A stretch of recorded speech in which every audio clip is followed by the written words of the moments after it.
colleague back to the house after a couple of days.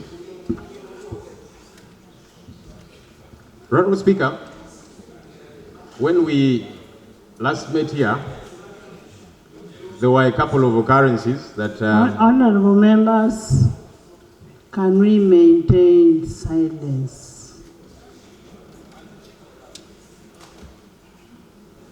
When somebody is speaking, please maintain silence.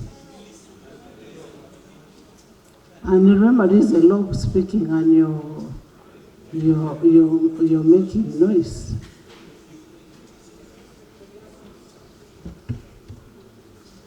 Thank you, Right Honorable Speaker. Right Honorable Speaker, as I was saying, when we last met here, there were some occurrences that I want to draw your attention to, especially in regard to the law. This is the legislature which makes laws, and it's important that even as we make laws, first and foremost, we observe the laws of the land.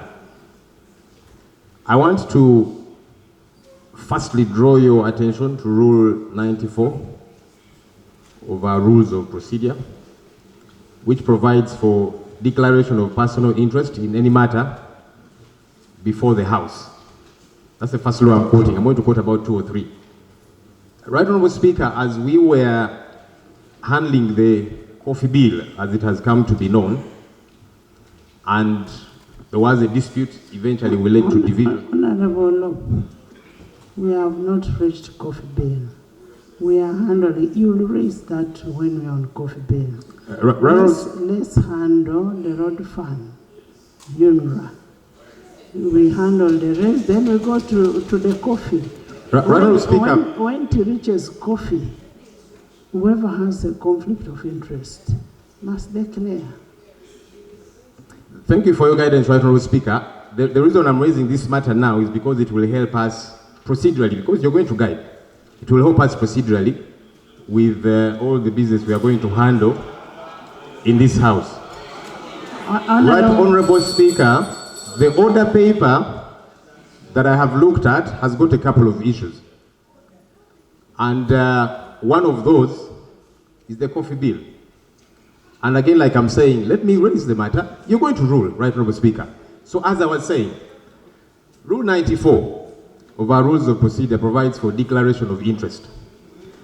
What we saw, Right Honorable Speaker, on the national broadcaster and elsewhere were remarks made by yourself, Right Honorable Speaker, showing that you seemed to have a particular interest in the coffee bill.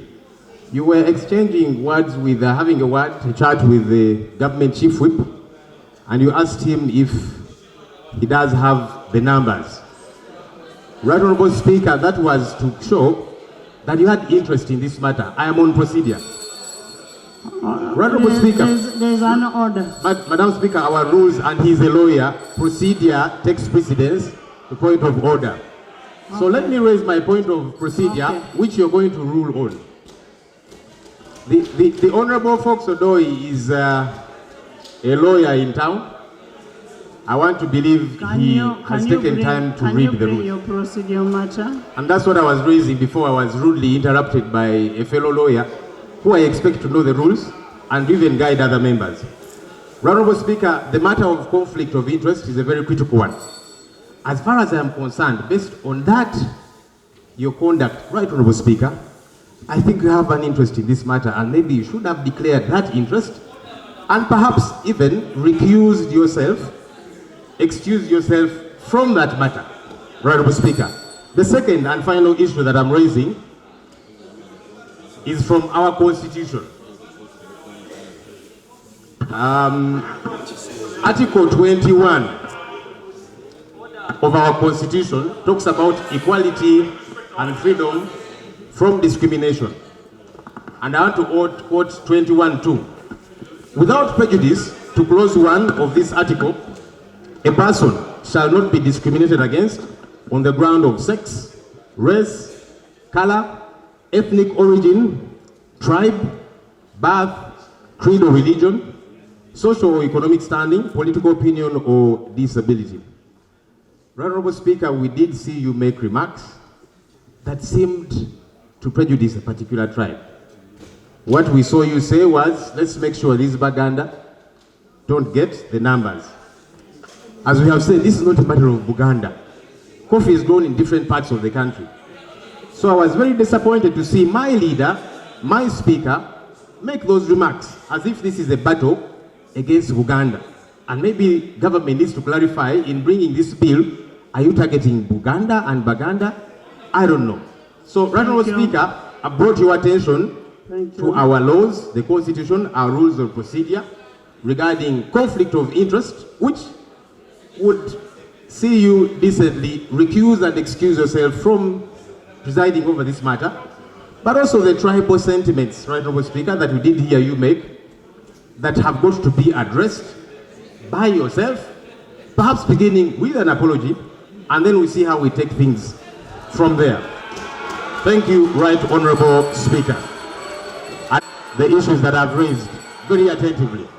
Thank you. Honourable members, I am happy that the LoP has raised an issue that I'm ready to respond to, and I will respond to it when I come to the issue of the coffee bill. I will give a very appropriate response to that when we come to the coffee bill. Next item.